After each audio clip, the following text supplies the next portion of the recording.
Dieser tragische Unfall auf der A5 kostete 4 Menschen das Leben.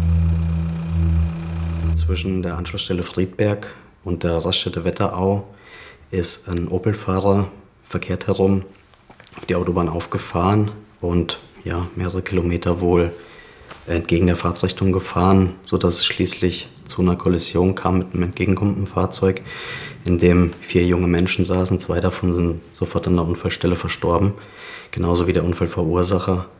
Die anderen beiden Insassen des anderen Fahrzeugs sind mit schwersten Verletzungen ins Krankenhaus gebracht worden. Warum der 33 Jahre alte Unfallverursacher an einem Sonntagmorgen als Falschfahrer unterwegs war, ist unklar. Es ist natürlich belastend, wenn man sich da vorstellt, man kommt dahin, im Fahrzeug eingeklemmt sitzt jemand, der noch mit seinem Leben kämpft oder schwerste Verletzungen erlitten hat. Die Bilder der Unfallstelle, die Verletzten und Toten, all das müssen Einsatzkräfte und Beteiligte verarbeiten. Häufig geht das nur mit professioneller Hilfe wie Notfallseelsorgern. Endet eine Geisterfahrt im Frontalzusammenstoß mit einem anderen Pkw, geht das meist tödlich aus. Wir sprechen ja von Geschwindigkeiten auf der Autobahn im deutlich dreistelligen Bereich. Und der fährt dann im schlimmsten Fall jemandem entgegen. Und wir als Normale oder als Verkehrsteilnehmer, die in die richtige Richtung unterwegs sind auch mit dreistelligen Geschwindigkeiten unterwegs in der Regel, rechnen nicht damit, dass jemand entgegenkommt. Und dann prallen dann natürlich 2 unglaubliche Gewalten aufeinander. Was aber sind die Ursachen für Falschfahrten? Die Polizei kann nur spekulieren, denn die Unfallverursacher können in der Regel keine Antworten mehr geben. Denkbare Unfallursachen wären beispielsweise Alkohol oder Drogen, Medikamentenkonsum, Übermüdung, sogar ein geplanter Suizid unter Umständen. So sind zwar die Gründe nur schwer zu erforschen, Falschfahrten generell aber sind glücklicherweise sehr selten. Das ist kein Prozent der Unfälle auf der Autobahn. Meldungen sind natürlich sehr viel häufiger. Das geht erstaunlicherweise oft gut. Wenn besonders 2 Auffahrten dicht beieinander sind, hat der Falschfahrer die Autobahn bereits wieder verlassen, oft sogar bevor die Polizei dort ist. Versuche, Falschfahren zu verhindern, gibt es viele. So werden zum Beispiel Streifen auf der Fahrbahn erprobt, die rütteln, wenn man einen Anschluss in der falschen Richtung überfährt. Ob sie wirksam sind, ist aber noch unklar. In manchen Ländern setzt man auf drastische Methoden. Mittelkrallen. Wenn man in der falschen Richtung darüber fährt, bleibt man mit platten Reifen liegen. Diese Krallen sind stark umstritten und werden in Deutschland nicht eingesetzt. Ganz verhindern kann man Falschfahrten aber ohnehin nicht. Denn es gibt auch diejenigen, die absichtlich falsch auf der Autobahn fahren, zum Beispiel weil sie eine Ausfahrt verpasst haben. Was tun bei überraschendem Gegenverkehr? Sobald ich Kenntnis oder sobald ich so eine Information bekomme, so eine Geisterfahrermeldung, die auf meiner Strecke relevant ist, sollte ich sofort auch den Warnblinker anschalten, um andere Verkehrsteilnehmer zu warnen, meine Geschwindigkeit deutlich reduzieren und möglichst weit rechts in der richtigen Fahrtrichtung fahren. Und wenn man selbst der Falschfahrer ist? Auf keinen Fall wenden. Sobald man merkt, dass irgendwas nicht stimmt, dass man in die falsche Richtung unterwegs ist, Fahrzeug auf dem Standstreifen anhalten, Warnblinker an, ab hinter die Leitplanke und die Polizei rufen. Denn jede Geisterfahrt ist ein Spiel mit dem eigenen und dem Leben anderer Verkehrsteilnehmer. Boah, was schlimme Bilder. Schönen guten Abend, Oliver Reidegeld vom ADAC. Grüße Hallo, Sie. schönen guten Abend. Herr Reidegeld, im Film wurde ja gesagt, dass Gott sei Dank solche Unfälle relativ selten sind. Ich finde aber, man hört relativ oft im Radio diese Achtung Geisterfahrer-Meldungen. Gibt es da Zahlen drüber? Also wir als ADAC, wir zählen tatsächlich diese Meldungen, die im Radio gesendet werden. Es waren für Hessen letztes Jahr waren das 182 Meldungen gewesen. Ganz schön viele. Das ist eine Tendenz, die aber rückläufig ist tatsächlich. Also vor 3 Jahren waren es noch über 200 Meldungen gewesen.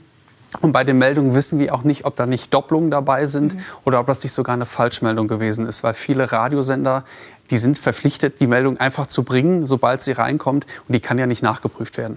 Okay, über die tatsächlichen Unfallzahlen haben wir nur deutschlandweite Zahlen gefunden. Also 61 Unfälle waren es im Jahr 2019. Ja. Klar, insgesamt an den anderen Unfällen ist das dann wirklich nicht so viel. Ne? Genau, aber es ist natürlich trotzdem ein sehr spektakuläres Ereignis. Und weil man sich als Autofahrer auch so machtlos fühlt, ist das natürlich ein extremes Ereignis. Genau, und einfach auch so eine Horrorvorstellung. Ne? Es klang ja eben im Film schon an, dass manchmal sogar eine Absicht dahinter steckt. Genau, also das gibt es auch wieder. Das kann man natürlich im Nachhinein nicht nachprüfen, ob das jetzt wirklich absichtlich gewesen ist. In der Regel sind es Leute, die versehentlich falsch aufgefahren sind, die vielleicht auch mal einen Aussetzer haben auf der Fahrbahn, weil sie auf der Autobahn wenden. Oder ganz oft stehen auch Alkohol, Medikamente, Drogen da im Hintergrund. Stichwort Disco-Unfälle. Also die allermeisten Geisterfahrerfälle passieren tatsächlich am Wochenende und nachts. Also es sind diese sogenannten Disco-Fahrer, die dann alkoholisiert auf dem Heimweg sind und auch gar nicht mehr wissen, was sie tun. Oder vielleicht sogar Mutproben. Boah, schrecklich.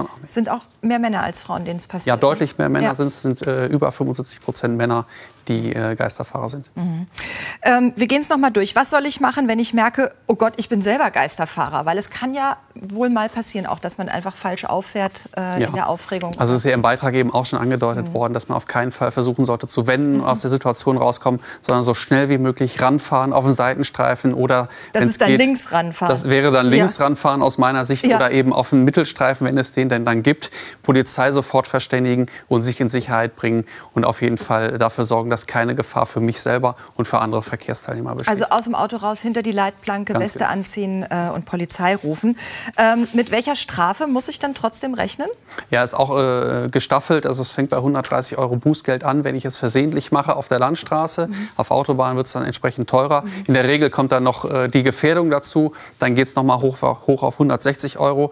Und wenn ich auf der Autobahn falsch unterwegs bin, bin ich bei 200 € plus ein Punkt in Flensburg plus einen Monat Fahrverbot. Und dann natürlich, wenn ich das in Absicht tue, ja, dann reden wir hier auch über Strafmaß bis zu 5 Jahre Freiheitsstrafe. Okay, und mindestens die genauso wichtige Frage, wie verhalte ich mich richtig, wenn ich einem Geisterfahrer begegne? Wie habe ich die größten Chancen, das zu überstehen? Ist natürlich was keiner von uns haben möchte, in eine Situation selber kommen. Ganz wichtig, Radio hören, weil nur so kriege ich es in der Regel ja auch mit, dass auf meinem Streckenabschnitt ein Geisterfahrer unterwegs ist. Und wenn ich es dann höre im Radio, rechts ranfahren, also auf die rechte Spur, Geschwindigkeit deutlich verringern, Warnblickanlage einschalten, um auch andere Verkehrsteilnehmer zu warnen. Ja, und wenn ich die Möglichkeit habe, dass ich irgendwie rausfahre und warte, bis diese gefährliche Situation auch vorbei ist. Das ist eine gute Idee, einfach wirklich abfahren, weil es gibt ja immer eine Entwarnung. Ne? Wie schätzen Sie so insgesamt die Lage auf unseren Autobahnen und auf den Ab- und Auffahrten ein? Müsste da nachgebessert werden, auch mit diesen Möglichkeiten, die wir gerade gesehen haben? Oder wird das gegebenenfalls öfter gemacht? Ja, also tatsächlich für Hessen so können wir sagen, dass die Auffahrten da regelmäßig geprüft werden. Da wird eben geguckt, ob man da nicht doch mal versehentlich auffahren kann. Also es sollte eine deutliche Beschilderung vorhanden sein hier in Hessen. Es sollte also deutlich sichtbar sein, hier nicht auffahren und nur in diese Fahrtrichtung, weil ich muss ja auch an Wetterverhältnisse denken. Ne? Gerade nachts, wenn es dunkel ist oder jetzt im Herbst auch bei Regen, dass auch Leute, die vielleicht nicht ortskundig sind, sofort wissen, wo sie richtig auffahren können. Das wird hier in Hessen eigentlich auch gemacht. Ja, und dann gibt es ja das, was im Beitrag auch angedeutet worden ist, diese Krallen. Das wird hier in Deutschland eigentlich nicht gemacht, weil da komme ich dann natürlich auch in Probleme rein. Was ist, wenn der Rettungsdienst dann wirklich mal bewusst falsch auffahren muss, um eben auf eine gesperrte Autobahn zu kommen? Da habe ich ein Hindernis. Und natürlich bei den vielen Auf- und Abfahrten, die wir in Deutschland haben, ist das gar nicht flächendeckend umsetzbar. Ja, und der dritte Punkt ist, die absichtlichen Falschfahrten, die kann ich damit auch nicht verhindern. Okay, verstehe. Also man würde sich viele Rettungswege quasi nehmen, um gegebenenfalls den einen oder anderen Geisterfahrer stoppen zu können. Ganz genau. Ja, keine leichte Entscheidung. Schönen Dank, Herr Reidegeld. Drücken wir die Daumen, dass sowas ganz lange nicht passiert in Hessen. Sehr gerne. Danke. Also ich nehme mit, wenn ich von einem Geisterfahrer höre, dann fahre ich mit Warnblinker langsam und rechts und am besten von der Autobahn runter. Wenn ich selbst falsch aufgefahren sein sollte, mache ich keine Experimente mit Wenden oder so, sondern ich fahre mit Warnblinker auf den Standstreifen, verkrümel mich hinter die Leitplanke und rufe die Polizei.